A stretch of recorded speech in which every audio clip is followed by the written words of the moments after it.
Hi everybody and welcome to the Olympic Peninsula, Western Washington.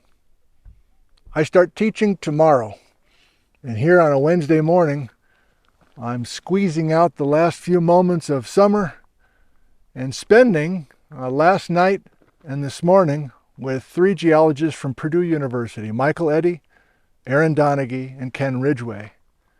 This video is really just kind of eavesdropping on those three.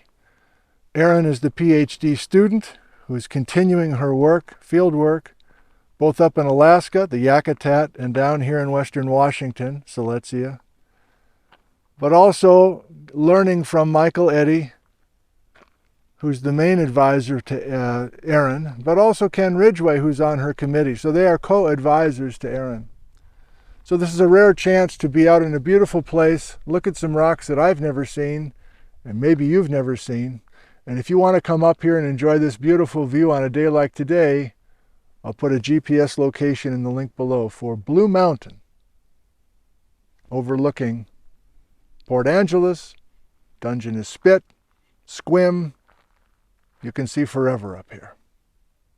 Thank you for joining us. Let's get started. Classic Blue Mountain. Mm-hmm. You start to get in the really thinly bedded. Between here and there.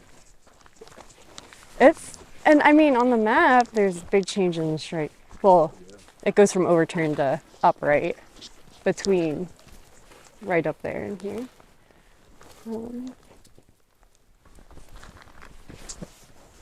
Should have got it on the iPad. So they have overturned beds along the road, but then like things go, they just flip. Mm-hmm. Like one little bed of them that we tried to use to help determine up. So I'll try to stop us when we see where those were, because I think they're cool. And then we can head up to where the volcanic facies are. Okay.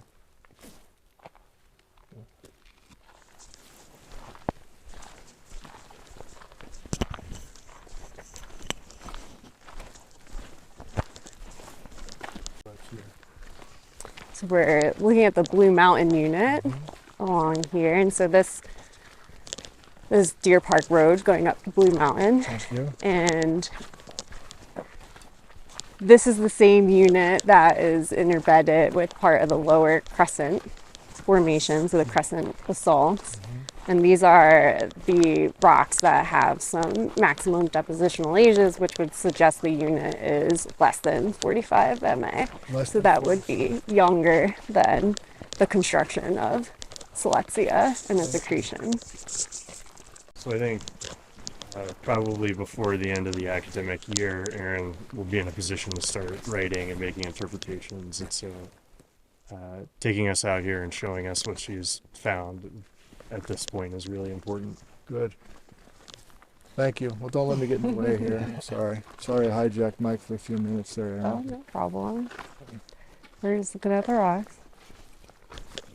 So I think you can convince yourself you're in Blue Mountain here. Yeah. And then if we walk back up to like the sandy unit, can take a look at that.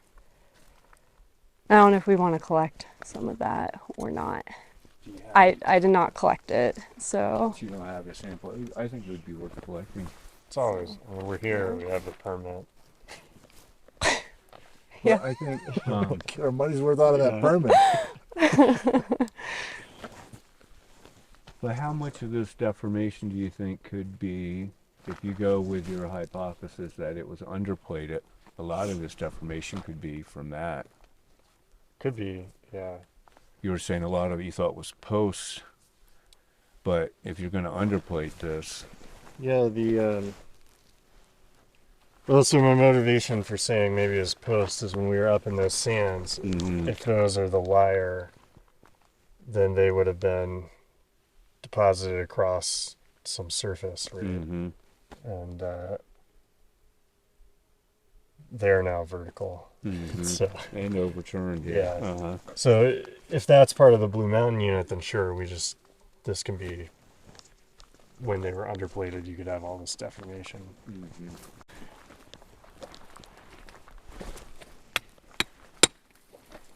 You want big hammer? You're good.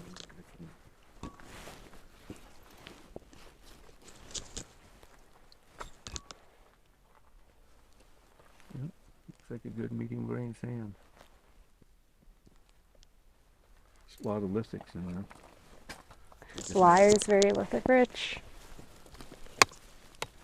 But this isn't the Lyre Hero. We still think this is Blue Mountain, yeah. Blue Mountain. I just want to make sure we're on the same page. So how do you know you're looking at part of a turbidite sequence? You can't just do that with a few hand samples in one outcrop, can you? No. So a lot of the marine the interpretation for the marine setting is based off the forams. So you can get a depth, an ocean depth, essentially, where those forams are present. And so most of the Blue Mountain unit and then the purple rock sequence have been interpreted to be turbidite fan deposits because of you have these really rhythmic interbeds of fine grained sand to we have some medium sands and interbedded with a bunch of mud. So it would be this big submarine fan system in deep water slope to basin floor. So based off of the forams can kind of give you a water depth, and then looking at the sequence of sedimentary rocks. Ideally what you would want to see is this thing called a Bauma sequence, which is the classic sequence you would expect on a turbidite fan, where you get this big finding upward sequence. And that will help you not only one determine up, but you have these different units in the Bauma sequence from these, you know, a big sand with an erosive base that then goes into these cross-stratified sands and ripple sands, and then horizontally, so you get this big like finding upward sequence to muds. Here you just get, you don't get the full Bauma sequence preserved, but you get these really rhythmic, thinly interbeds of mudstones and sandstones. Yeah. And But it's the context. The forams you can't have in a freshwater situation. no, so they're marine forams, Yeah. and and I'm not sure about the Blue Mountain unit, but in the peripheral rock sequence, there's also marine fossils that if you break open some of those big concretions, you can find some marine fossils. Yes. I have never found any, but it is, they are supposed to be out there. So,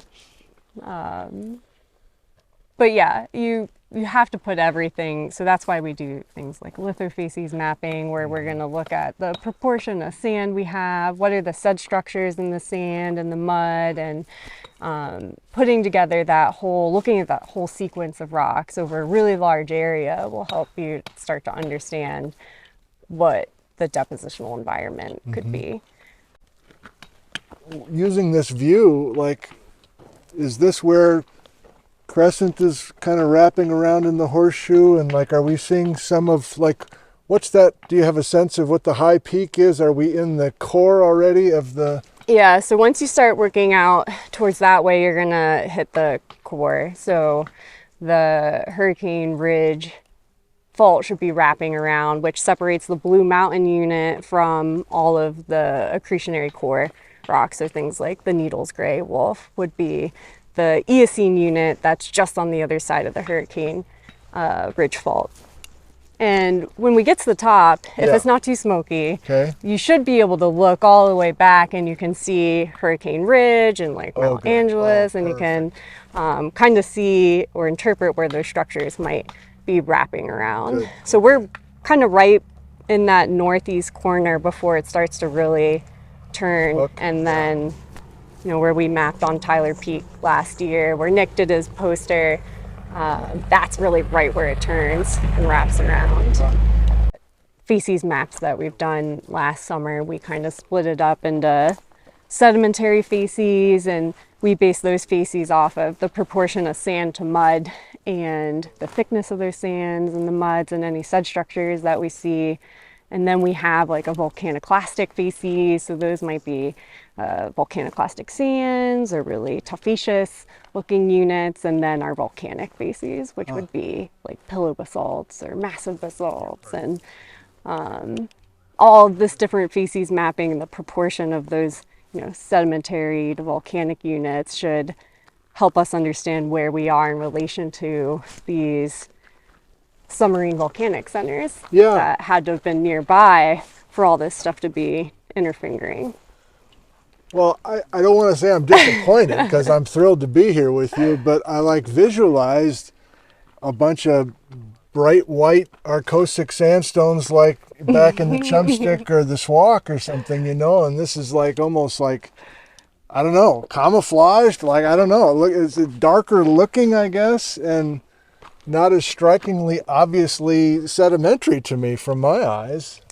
Yeah. Is that They're very lithic rich sands. So the Blue Mountain unit can vary a little bit between kind of a lithic arenite to, there's some areas where it has a much higher feldspathic component, which would make it a little lighter, but for the most part, they're all very dark weathering sandstones. Nothing like the Chumstick sands, Arcosic sands, and so. Well, maybe I am saying I'm disappointed then. I don't know. Would you mind knocking off one? Can we see a fresh surface of some of these grains? Your glasses for safety, but yeah, I was just to get a sense of the grain size, I guess, and what's common in this.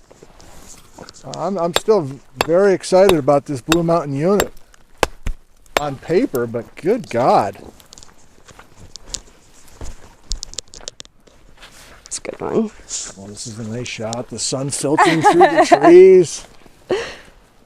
So you can see they have a very dark black color. Come on, Gizmo. Yeah. So there's a high component of lithic Thank you. grains. What do you mean by lithic grains? Aren't all So- sandstones full of grains? What's the difference? So I guess the classic classification scheme for sandstones, if you think about a ternary diagram, Yeah. you describe sandstones based on their component of generally quartz, feldspars, and then everything else will essentially get thrown into the lithic category. So that could be reworked sedimentary grains, could be all of for in this case, a lot of them are basalts and cherts, Okay. which is giving it that really dark color. There's a lot of gray chert material that's getting reworked and basalt. So it gives this really, really dark color because it has a high component of all that lithic fragment versus if you think about the Chumstick, that had a much higher component of quartz and feldspars and it gave it a much That works. lighter, cleaner look. That So- works for me. Thank you. That's perfect. Got a lot of traffic on this road, man. There must be quite a view up there. It's pretty nice.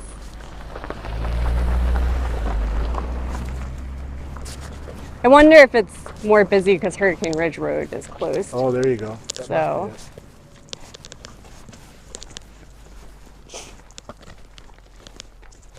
Thank you. That was excellent.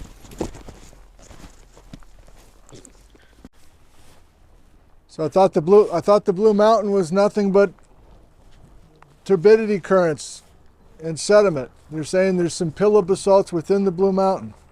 yeah, so it's interbedded with volcanic units as well as volcaniclastic units, so things like basaltic tuffs.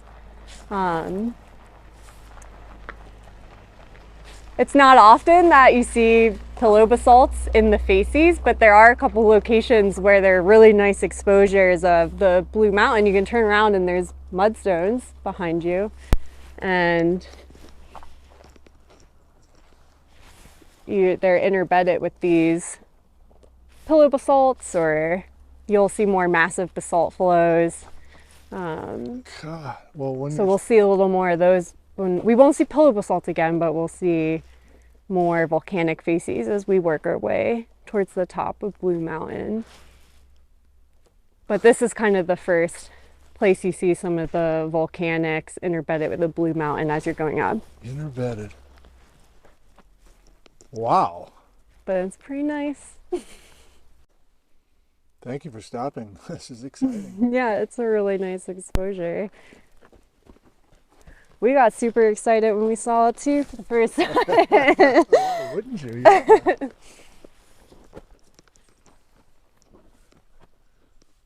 There's some really nice pillow basalts along the Dungeness creek that transect too, and it's even a bigger exposure than this. But outside of here and like along the Dungeness, I haven't seen many locations where you get nice pillows exposed interbedded with the Blue Mountain. In the Blue Mountain unit, yeah. Most of the other basalts are just kind of massive basalt flows, Yeah. but these are really nice pillows.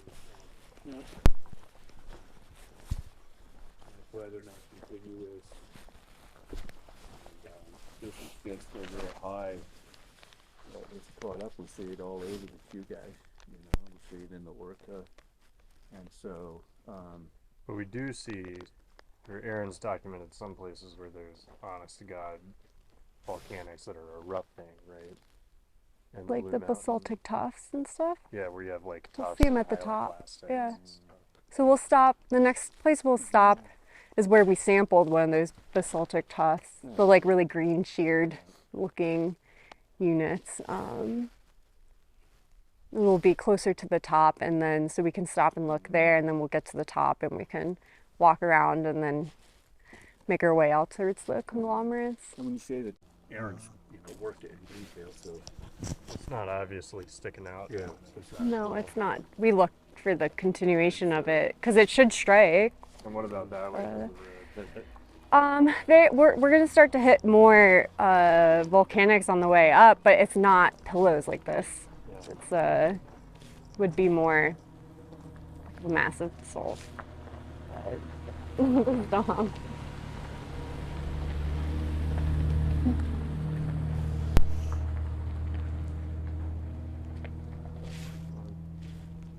And so then this would be the next place you pick up the lithofacies mapping I have for the Blue Mountain. And then furthest to the east would be over in the Tyler Peak, where mapped with Nick. So we get this kind of big spatial long strike characterization of the Blue Mountain unit and how all these sedimentary and volcanic and transitional lithofacies are changing. So over here we have a ton of the sedimentary units, and we haven't seen so many volcanic or volcaniclastic. Over there, it's mostly volcanic units with very little sedimentary. And there's a change in bedding here. Looks like That's these are the core. What is that? That's the. Needles, gray Accretionary wolf, prism. maybe. Yeah. So that's the accretionary prism deposit. So from here, Mike, I can see why you made that interpretation that these were underneath the crescent, because it looks like it, right? Yeah, and so the debate was whether they were depositionally underneath Yeah. or Structurally. structurally underneath. And so they could still be depositionally underneath, but it would require that all that basalt there that makes up what people call the lower crescent formation is like much younger, 5 to 10 million years younger than originally thought. Or the fault that runs between the Blue Mountain unit and the lower crescent is more significant than appreciated. And that fault would have to run right up that valley, right? It's like, yeah, going right through there and then curving around somewhere behind us here. This will help. I better understand why you were thinking like that, from this perspective. So we were over at Lake Crescent yesterday, and so that's Mount Angeles. So that's that little dark blue stuff is that sedimentary. So it looks like, it strikes right in.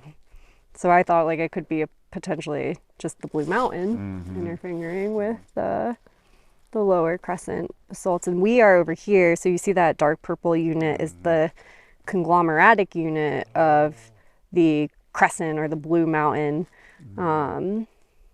That previous maps have mapped that as a liar. That's Okay. And notice how the lower crescent is continuous across here, but right here there's sediment covering it. And so this was interpreted as a Blue Mountain unit interbedded with the lower crescent, which is like one of the big arguments for them being Move my shadow out there. stratigraphically continuous, right? Mm-hmm.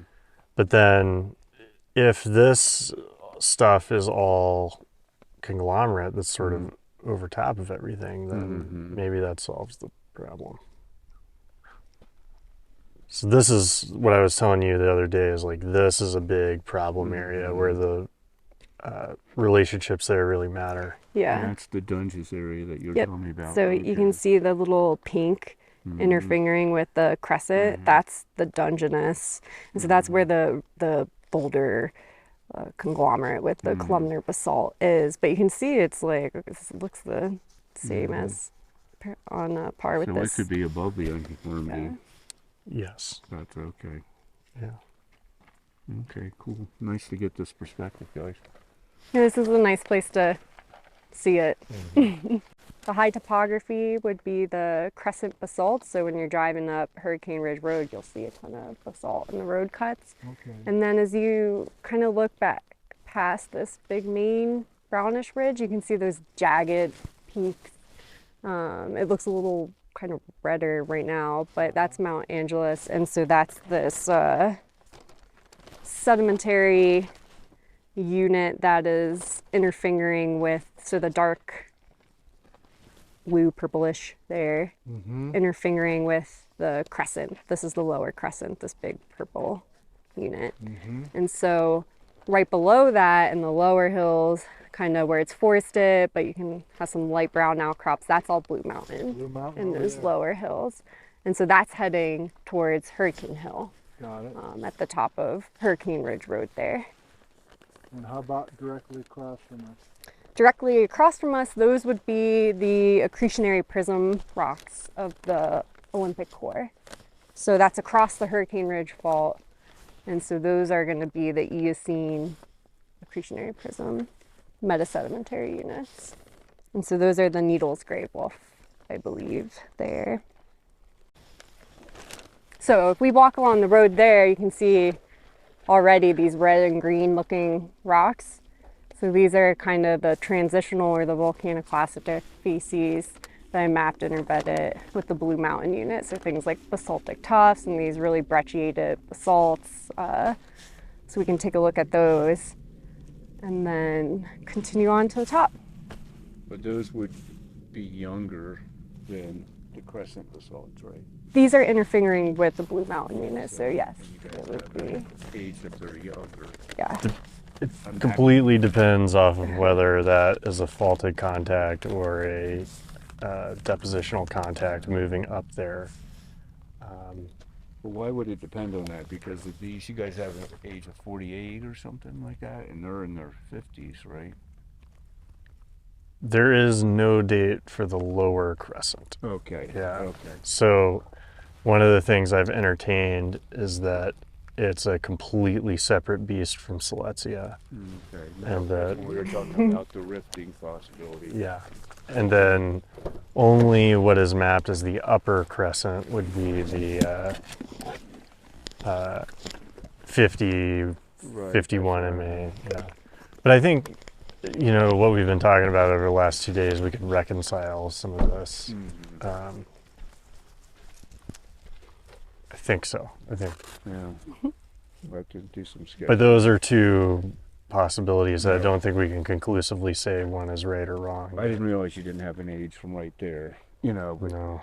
Yeah. and they're just not datable rocks, or Well, I've never been on those, so we'll get on them Well, tomorrow. depends if we go to the Hoogo River tomorrow or whenever we get over there. But there's also gabbros that have been mapped throughout the crescent. I've only sampled one down on the southern end of the peninsula, but those you should be able to date. I mean, they're intrusive, but it would tell you something. I mean, the big thing here is, so back 5-6 years ago when I was running around trying to date Silesia rocks out here, I never dated anything from the lower crescent. It's all from what is mapped as the upper crescent, or what is almost definitively upper crescent, even if it wasn't mapped that way. And so one thing I've thought about is that the boundary between the lower and upper crescent is a fault, which is probably the continuation of the lower Elwha fault, Okay. which is mapped cutting from Striped Peak all the way around Look at the map. the peninsula, and then it just stops right at the boundary between the lower and upper crescent on the maps. And I don't think that's unreasonable to continue that fault because one of the first guys that worked on this, William Glassley, described that as like a tectonic contact between the lower and upper crescent, so a faulted contact. But then subsequently folks went with it being a continuous sequence of basalt. So there's sort of historical precedents to treat them as two different things, but then that got thrown out the window. But maybe now it's coming back. But Thank you, Erin, for grabbing that. the reason why, so this is the lower Elwha fault, and it kind of cuts across the northern Olympic Peninsula, and then it terminates right there, right at the contact between the lower and upper crescent, which are this lavender and that pink. Okay. Okay, so I'm happy with all the geochronology, all the data we have. Everything on the north or the east of this boundary seems to be old. So Silesia age 51, 50, might be a 52 or 53 in there. Okay. MA. The only dates that we had from underneath that fault were maximum depositional ages from the Blue Mountain unit, which has to be younger than 45 MA. And so then the big question is the Blue Mountain unit tectonically juxtaposed with the lower crescent formation? Yes. So is there a fault that runs between them, or are they interbedded? And so they've been described as interbedded, but the location where they've been described as interbedded is in here, where there's seemingly sediment that just sort of bisects the lower crescent formation. And so if that's true, then this is a younger package of basalts. And so what we're looking at over there would be Blue Mountain unit, lower crescent basalts. And that would be telling a story that is 5 to 10 million years younger than Silesia. Lots of basalts erupting.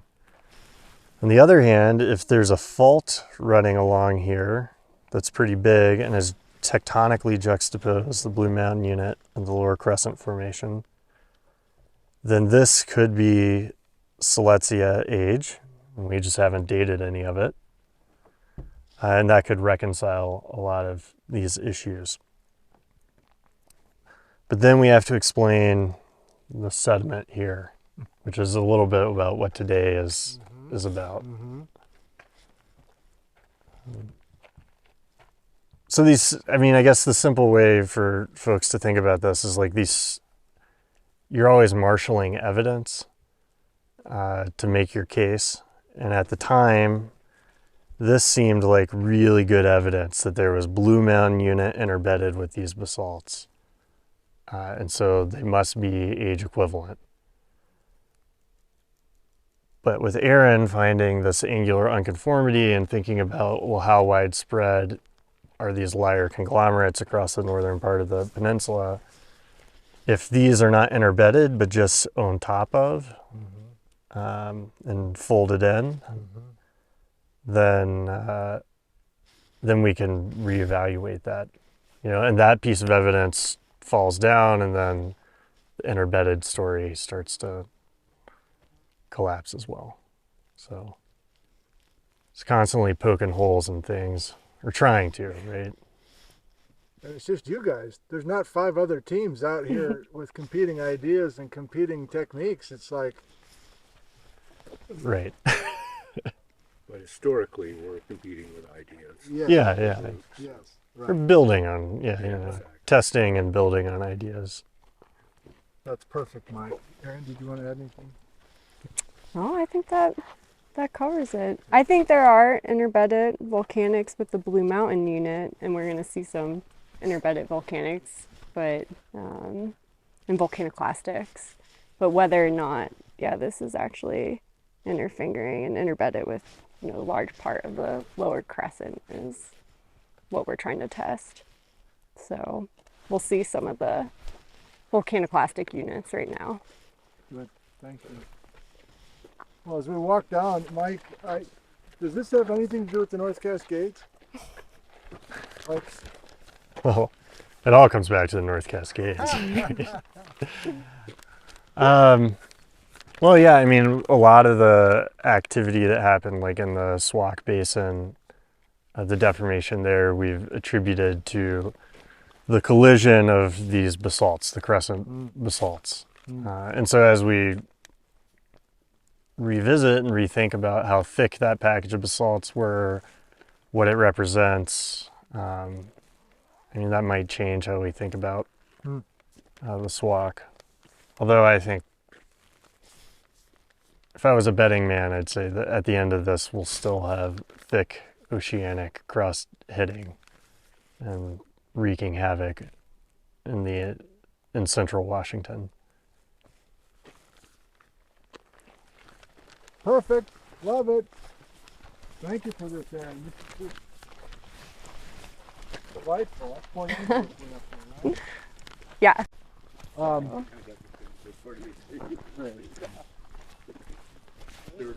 Going to get in the way, by the way. So Oh, I'm just looking. Well, I'm shooting for these red and green beds here. Look at that. So, Hey.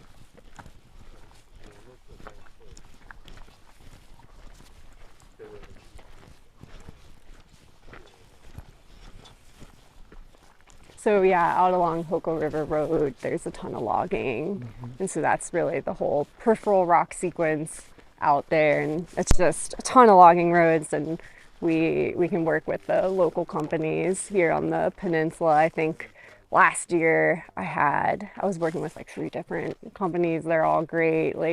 Gave me a key, allowed me access to the roads, and I was able to get, instead of hiking in somewhere, you can drive on these really well-maintained roads and get out and see some road cuts or some stream cuts that might not be as easily accessible. So you can cover far more ground than if you had to hike in somewhere and really just be bushwhacking around looking for something, hoping that you find it. Blue Mountain's nice because it's really well exposed kind of up in the highlands, but the peripheral rock stuff is all, you either got to access road cuts, stream cuts, so logging roads are very, very helpful for that.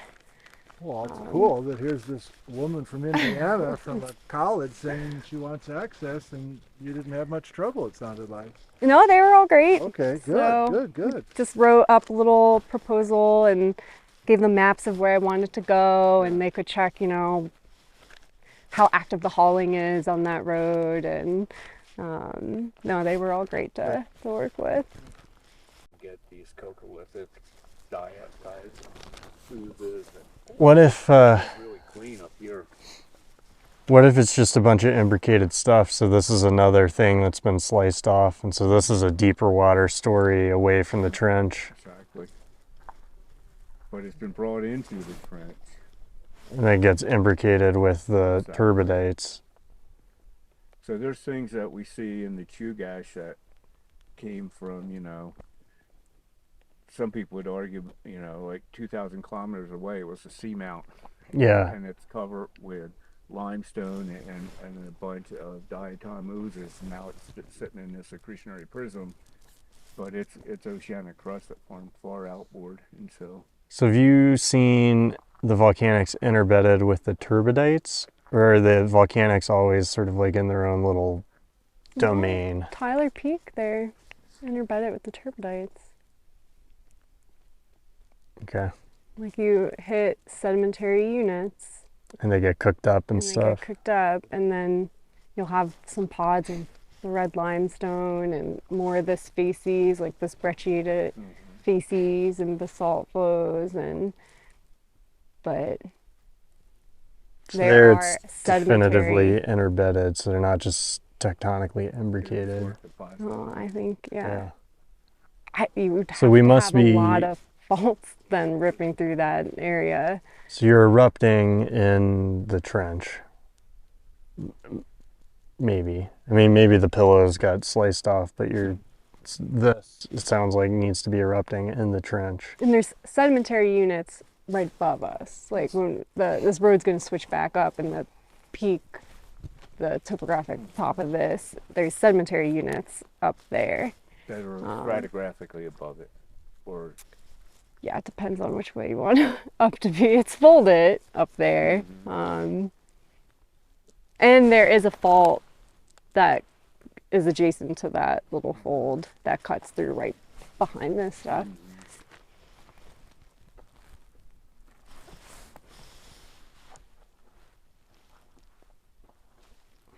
very intriguing.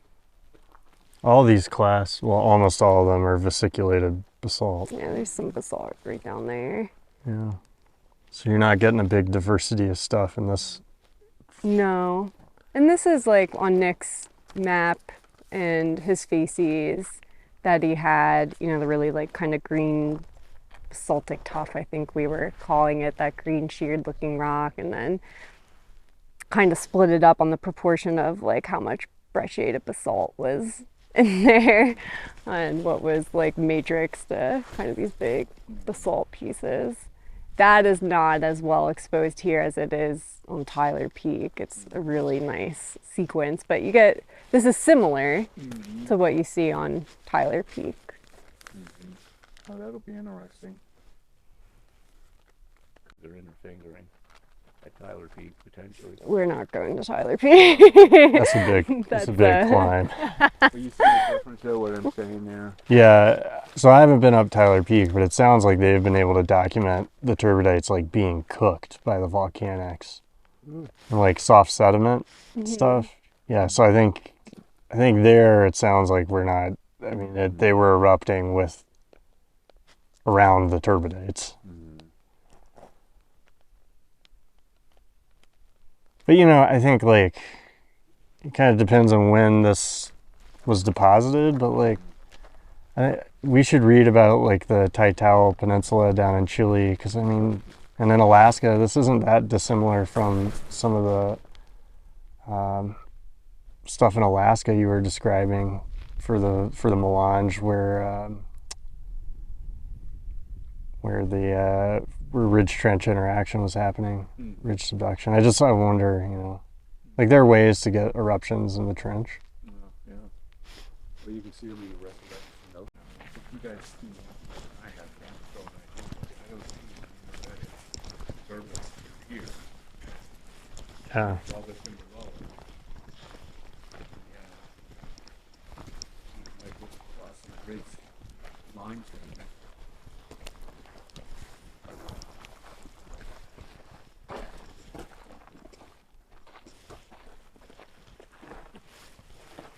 These are gorgeous.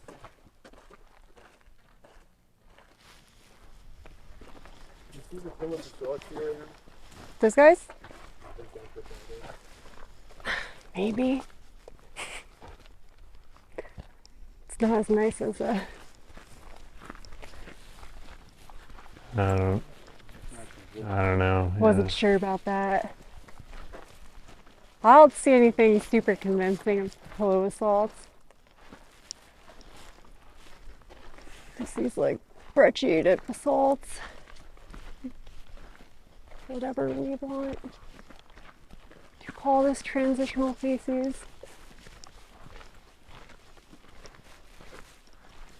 I think we sampled somewhere right in here.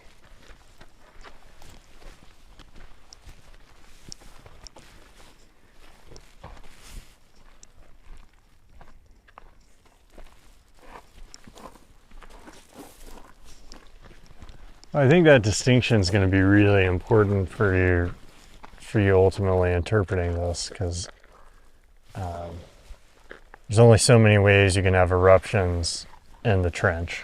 Mm-hmm. And so that would really limit to what you could interpret this as. Whereas if they're getting scraped off, then it could just be normal subduction anywhere. Yep. Because it's happening all the time. Yeah, so you probably want to think about, demonstrating that they're coeval from the Tyler Peak is going to be really, like, having all the pictures and laying that out in the maps. Like what you and Nick did, I think is going to be a key part of that.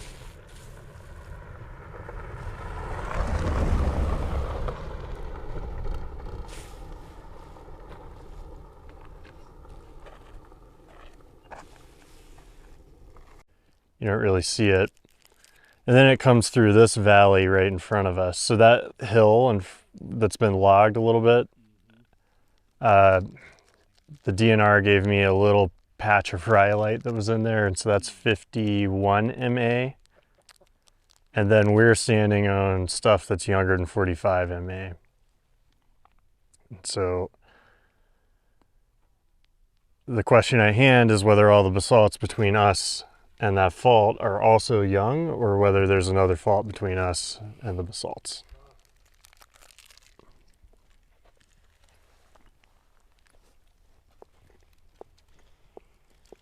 What peak are we on right now? We are on Blue Mountain. This is Blue Mountain itself. Mm-hmm. Everybody's up on Blue Mountain. You've seen it more busy than this, huh? No, I've never seen it this busy. I think it must be because the park is closed. You can just make out Baker. You might need your sunglasses, like, polarize it. I'm not going to see see some of the glaciers. Oh, I think I do see it, that lighter color. Mm-hmm. I can't see it. Well, these cheap sunglasses are really making it pop out at me. So. Now he's seen two Bakers. Yeah, and there's Rainier.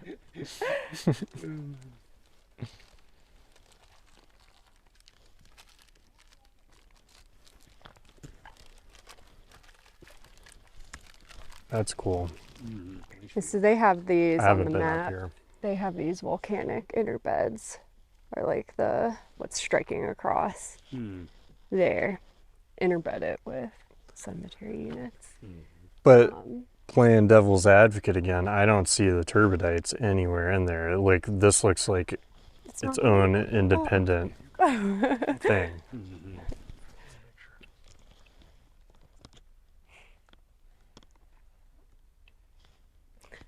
Well, that's sand.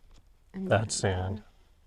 Yeah, Erin. These are mapped as volcanic interbeds, so that would probably be more similar to what we just saw at the last stop, like those basalts and basaltic breccias and kind of basaltic tuffs. So that's making the more resistant ridges there.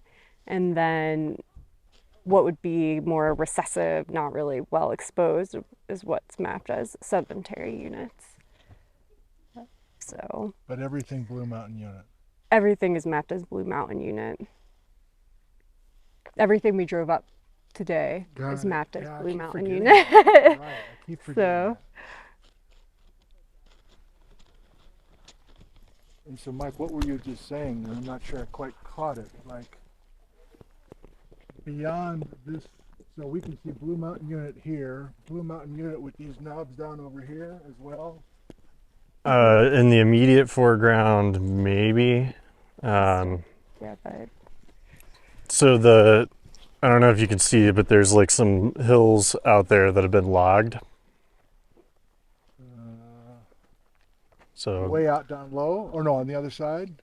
yeah, there's like a river valley, and then there's around the top of the hill, it's been logged Thank you. quite a Yes. bit. Yeah.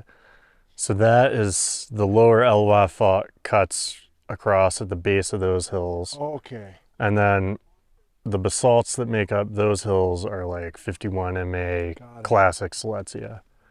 Way over there. Okay. We're standing on something that is younger than 45 MA. And so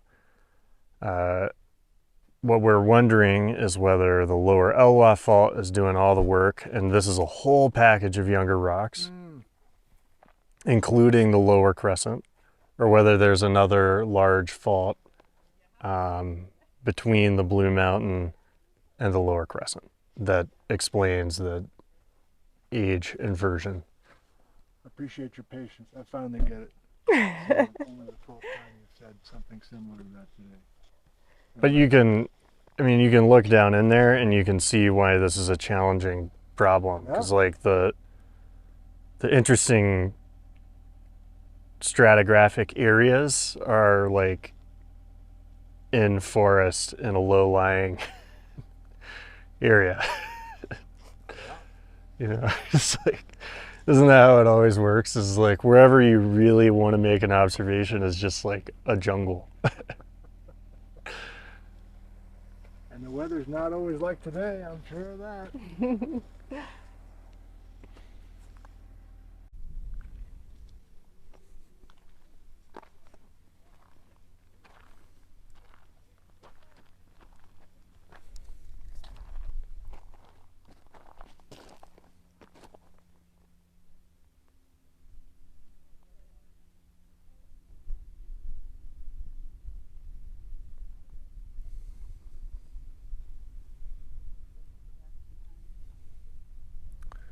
Hurricane Ridge Road.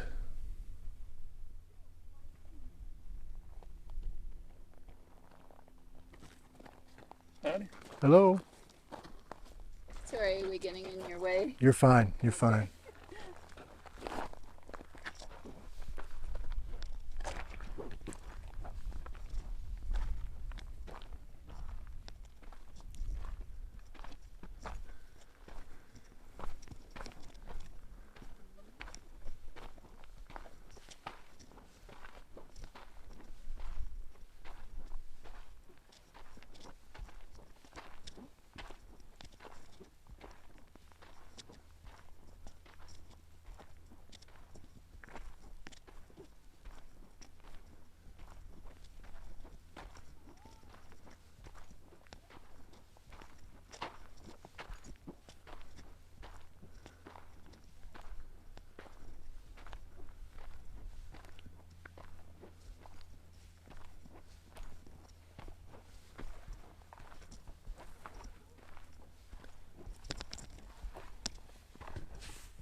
Well, hope you enjoyed that video, everybody.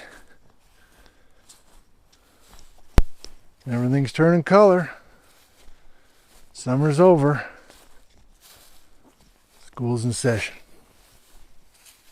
Gotta head back to Ellensburg. Thank you. I love you. And goodbye.